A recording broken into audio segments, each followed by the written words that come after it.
Hello and welcome to this tutorial on an object admin analogy.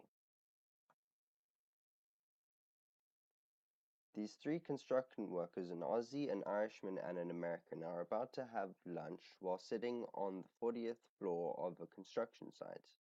The Aussie opens his lunchbox and sees a Vegemite sandwich. He groans and says, "You know what? If my wife makes me another Vegemite sandwich, I'm going to jump off this damn building." The American then opens his lunchbox and finds a peanut butter and jelly sandwich.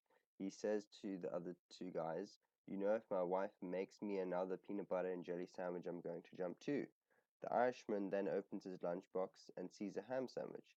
He turns and he in turn says to the other two, "If I get another ham sandwich, I'm going to jump as well." The next day, at lunch, the Aussie opens his lunchbox and discovers another Vegemite sandwich. True to his word, he jumps. The American opens his lunchbox too and sees another peanut butter and jelly sandwich, so he also jumps off.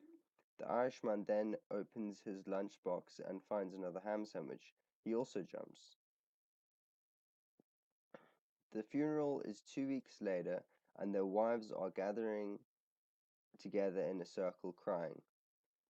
The wife of the Aussie says, "Why, oh why did I only make him Vegemite sandwiches?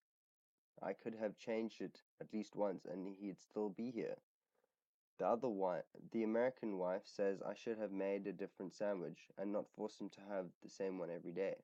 The wife of the Irishman stands back in confusion, looks at the other two women and says, "I don't understand it.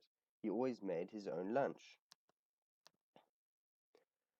This is a perfect example of personifying objects. People are always worried about objectifying people, but my main concern is personifying objects. Like, instead of thinking of their lunch as lunch, they thought of it as a person, namely their wives. And then they blamed them when they got the same food over and over again. Personifying objects is just as bad as objectifying people. Thank you for the F to watch, and goodbye.